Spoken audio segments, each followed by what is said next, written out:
Hello. So, as you know, community is more important than ever. And with this weekly podcast, we at the Experience New Jersey team aim to bring you great conversations with thought leaders and business owners in our local communities. So, join us to hear their stories and insights. And today we have Laura Janney from The Inspired Garden with us as our guest. Hi, Laura. Thank you so much for having me. I'm so excited and honored to be here. Absolutely. So, as I was driving this morning to the office, I see your signs everywhere. I mean, the community has really embraced you, and whenever I see like a beautiful garden and your sign, I'm like, there's Laura sprinkling her magic again. So I'm really looking forward to kind of having a conversation about, your business and what you do and your passion, really. Thank you. But just kind of wanted to start with, kind of like where did you grow up? Where did you, are you a New Jersey native? No, but I am a Northeast native. So I'm going to try to keep it brief. I was born in New City, New York till I was about 14. And then my parents ripped me out and threw me into North Carolina. Which was a hard adjustment being a Jewish girl from, New York. Right. But however, by the time I met my husband there and he really wanted to get out of North Carolina, by the time he wanted to leave, I really liked it there. So I did eventually embrace it. And, we bounced around between New York and Boston, and I then had a child in Brooklyn, and the story goes with everybody else. We migrated to Maplewood, and when we were looking for homes, oh my God, did I ever fall in love with this town. It so reminded me of where I grew up. I really always wanted for my kids to have a main street with little shops, somewhere you go and you see people. We walk everywhere, the pool. If anywhere could say community, it's Maplewood. Yep. And I so enjoyed having my kids go through the schools here. One's going to be graduating, one's a sophomore, and it's just been the most wonderful experience. So I definitely have a Southern influence. That's where I lost most of my New York accent, never got it back. And, so I'm a little combination of Southern and Northern. I love it. I love it. So I am as well a little bit. So I also did the whole Brooklyn migration to Maplewood. Yeah, that's not so original. Years ago. But I grew up in Texas, which not that many people know because I also do not have my Southern accent. No, I never would have. Yeah. So I grew up in Texas and, made my way, whatever. It's a long story, but made my way to the Northeast. All right, bottle of wine some night, Carolyn. Yes. Absolutely. I would love that. In a garden, right? Yes, I would love it. Wine, a margarita, and a flowers and wine. Wonderful. So how many years ago was that you moved to Maplewood? I moved here like 2004. Okay. All right. So probably like 4 or 5 years before me. Yes. And so what were you, how did you start the Inspired Garden, and kind of like what led up to that as you moved here? And okay, very interesting story as well. I moved out here and I absolutely fell in love with gardening, and I ended up taking that course through the adult school where they teach you how to propagate and grow your own plants. And I loved it so much. I took that class 8 times. Wow. It was so much fun. I recommend it to anyone that really wants to learn how to grow plants.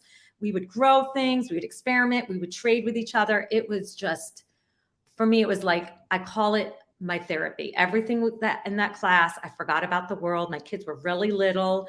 I would go out in my garden and I would just forget about them and everything else. I'm glad they survived because deadheading and planting and just everything about the garden just brought me so much peace. And I always say, especially when my husband would yell at me for bringing more plants into the house or, into the garden, I would be like, leave me alone. It's my therapy. And right.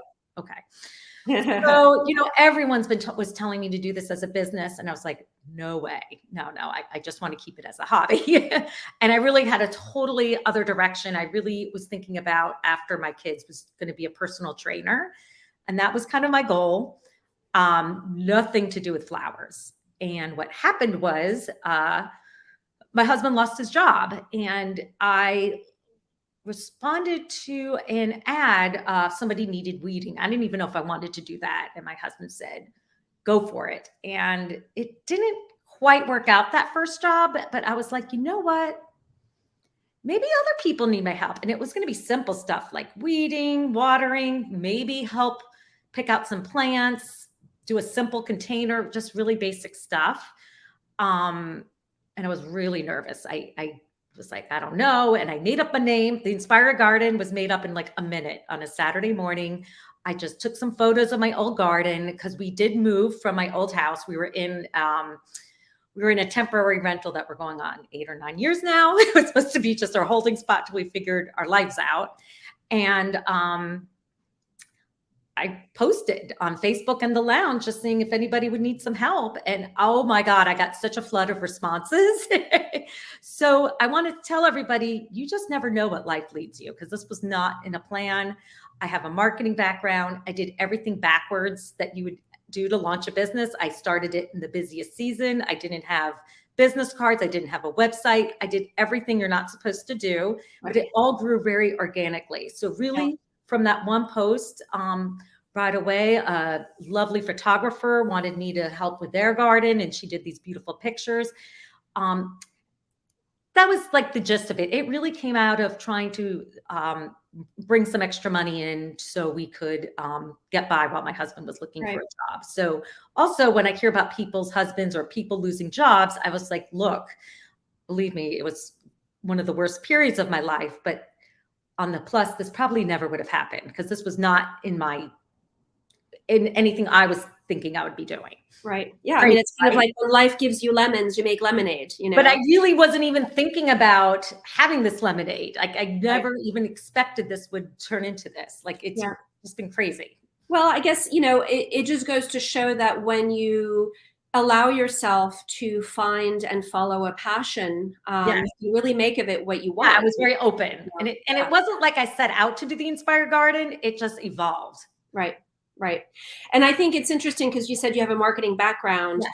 You know, a lot of businesses, I mean, like I follow, there's an author called Gary Vaynerchuk, and I've been, you know, reading his books over the years. And he's always made a very good point, which is whatever business you're in, you're also a media company. Like whatever you're doing, you have to do it well. But you also have to add media company to your to-do list because you have to promote what you're doing. And also we're a very visual business. Really, no one wants to read about anything. They want to see all the beautiful pictures. Right. We're very visual. So I'm photographer, I'm graphic designer, I'm the Instagram person. I write. I do have help now, but in the beginning it was all me. Yeah. No, and I remember, I mean, I think I, you know, knew you through big, or like Fierce Females. Like I remember we were kind of overlapped in some local groups. And then I started seeing your name pop up. And then I started, speaking to some realtors in town who were using you to, do some beautiful containers to stage the outside of their homes. And you just kind of like all of a sudden kind of blew up. And now I see your signs everywhere. And I was just telling my team this morning that, I was on your website kind of looking at your site and kind of learning more about you. And I was just looking at all the photos and I was like, I need to just every morning get a little dose of this website because it's just absolutely, inspiring. And I mean, really you work magic. So I kind of wanted to,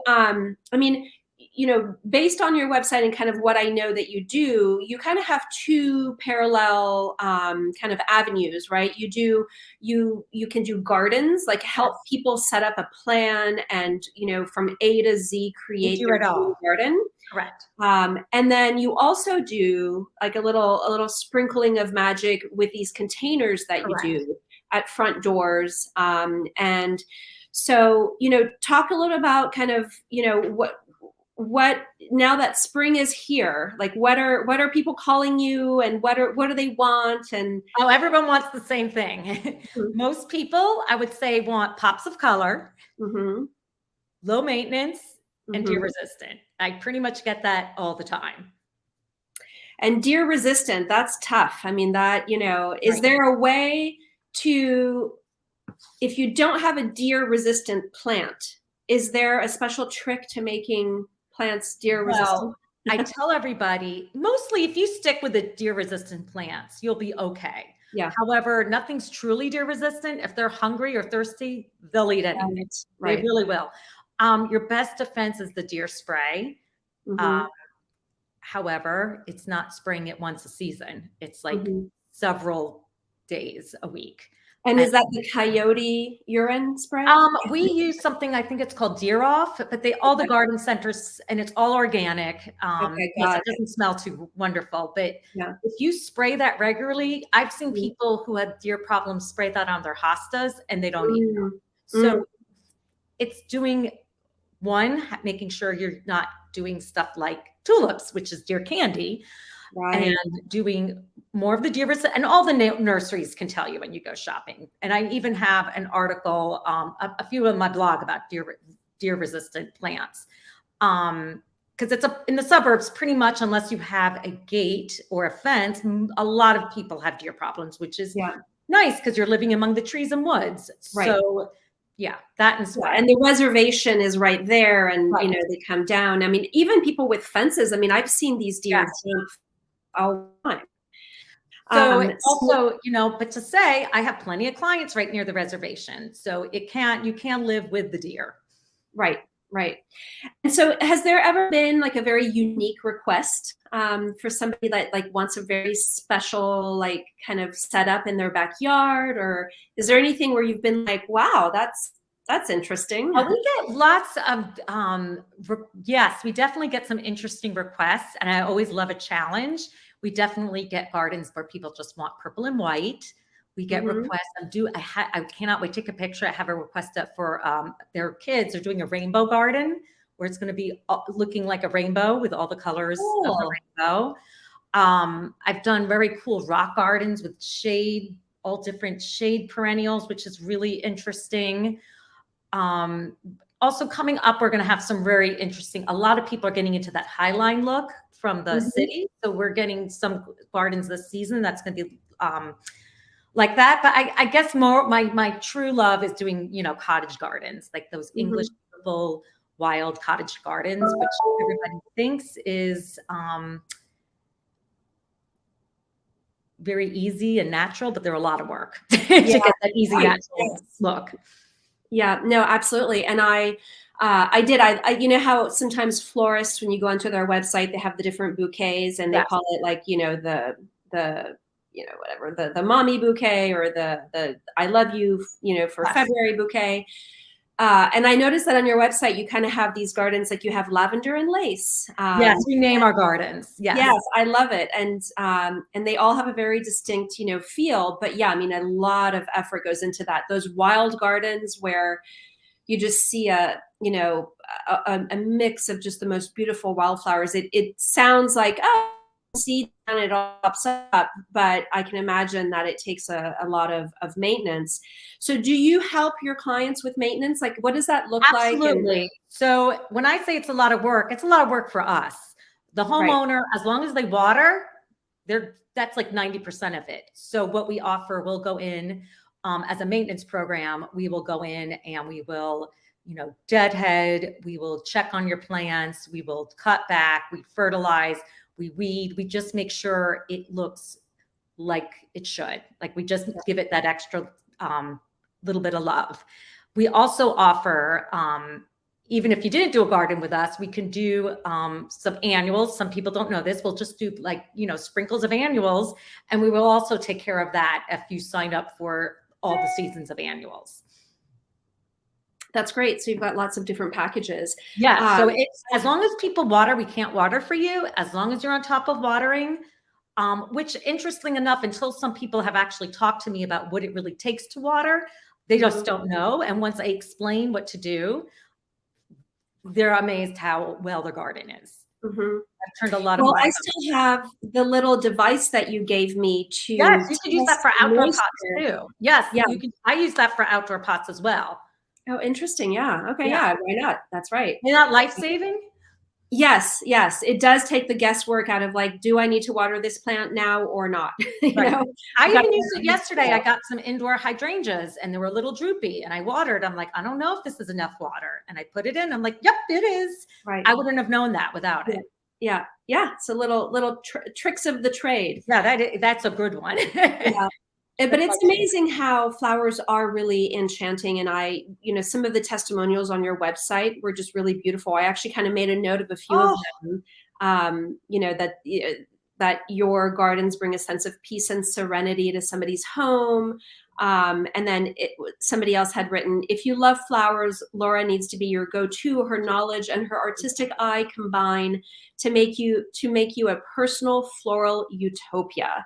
And I think, you're really kind of changing people's lives and creating little pockets of so serenity sweet. for them. And, that must be really fun and satisfying. Yeah, it brings so much joy. I say flowers is just something that brings you joy. Yeah. And you should find the ones that you love. I mean, for example, this is nothing to outdoor. I have, indoor flowers on my table every week because just I love them and they do bring me joy. And I also have a vase right my bed because I love the smell and I love to wake up looking at them. Yeah, nothing makes me happier when I hear how much joy and happiness they bring to people, and not even just clients. Like, I love it when people say, I walk down in Maplewood and I see your flowers. I love seeing your flowers all through the town. So even though they not be yours, but just to know that you're enjoying, flowers that I've planted anywhere just makes me feel like it just makes my day. Yeah. It keeps So me how do you kind of keep abreast of, like, how do you keep learning? I know you took the adult school class, but like, how do you keep yourself educated on like the new methods? Yeah, that's the best thing about gardening. You will learn something every day. Every day I learn something new. And my best advice to keep learning, it's just trial and error. I'm always constantly researching and trying new things. I go to nurseries and I look around. We special order a lot of plants. A lot of the plants get delivered from all over the United States. And most of my winter is spent researching. So that's pretty much how I keep learning, is just trying. And that's why I tell people, just try. I love, when people tell me what they tried and what worked, what didn't work, because really what works for one yard may not work for another yard. Right. So to me, that is the biggest piece, is just doing. There's actually in our communities in South Orange and Maplewood, there is a Facebook group for Soma gardening. Yes. And I think I've seen you, talk in there. And Joy Yagged, who's a friend of mine, is always very vocal in there. It's interesting because, sometimes you have these kind of false spring starts early in the winter where you think it's, it's really warm and you want to go outside and garden. And I remember Joy, like, I know you want to go out, but don't do it, because like the butterflies need their nesting. They need those leaves to be able to, to nest. And, the bees, I mean, she explains really kind of like the science behind, how. And also, if you go to the nursery and buy certain flowers because you get excited, and then last week it was unusually cold for days. Right. They're not going to do frosts. Yeah. Yeah. So there's a lot of reasons why you wait until certain days. Absolutely. Yeah. I mean, I remember today's like April 8th. My son was born on April 5th. And I remember he was born there on a day where we had a snowstorm. Oh, yes. So like, I always remember, like, we're never out of here until, mid-April or beyond. Yeah. You could always ask me what the weather is. I always know what the weather is for like the next week. So we're very, aware of the weather. Yeah. And I'm sure you can save your clients, some watering efforts that way. Yes. So, well, that's awesome. And so just, so you have a store in South Orange. Tell us about opening your store. Well, the store closed. I had a store in Maplewood very briefly. I was doing more indoor house plants. Yeah. And then COVID hit, and, it wasn't, we tried to renew the lease, the landlord, it was over the movie theater, and the landlord just wasn't working with me. And I was like, you know what? I can't even sell right now. Right. I kind of don't need, this was more of a home base. I really don't need this because I'm really outdoors. I'm mainly gardens and containers. It was lovely to have a place where people, as a base. Yeah. However, I also since then got away from all the indoor house plants. It was just too hard to keep up with Right. the demand for containers and gardens and garden plants. So Right. that whole section has dissolved. Instead, now I have a space to hold all my plants. It's not as sexy, Right. but it's a place where we are keeping all of our materials, because my house was beginning to look like the Inspired Garden Nursery. Yeah, right. Now, and I mean, you have a lot of clients and you are exploding, because like I said, I just, driving through town, like I see your signs everywhere. So, well, listen, it's been a pleasure, getting to know you a little bit better. And I really kind of encourage any of our listeners to take a botanical journey with you. Because I think that you really do know how to, sprinkle some magic, and spring is in the air, and it's time to start thinking about your outdoor spaces. Yeah. So, I always tell people, if they can't do anything, 2 containers in the front changes everything. You'll be amazed. As a house seller, 100%. Containers of flowers bring so much joy as you walk in. It really changes everything. And that's all you really need if you're not going to do anything else. It's true. Absolutely. It's curb appeal, it adds to the curb appeal. And I tell my clients, like, staging outside is just as important as staging inside. Well, it's the first look. Yeah, exactly. It gives you a feel. But if people need more information, I do have my Instagram, and I also have a blog where we send out weekly, well, not weekly, but we send out, when we can, articles and information about how we think and my style. So there's really some great information that even if you're not a big gardener, that you could relate to. We try to make it very basic. Awesome. And so you're at the Inspired Garden? It's at _inspired_garden. And my website is The Inspired Garden. And there's links to like Pinterest and the blog. So it's all there in those 2 spots. Awesome. Well, I encourage everybody to take a look, because like I said this morning, like it just made me happy to look at all those flowers. So. When it's nice out and I'm working with flowers, I feel like the luckiest person in the world. Yes. And my mother is such a gardener. And I see the joy that she has, and I like to partake in it when I have time. It really is a very, serene activity. To be kind of one with nature, so I envy that you get to do that every day. Well, don't when it's raining or it's cold. That's so fun. Well, Laura, thank you so much for being on the podcast. Thank you. And, as always, we do these podcasts once a week. So please come experience New Jersey with us next week. Wonderful. This week. Thanks, Laura. Thank you so much. Bye-bye.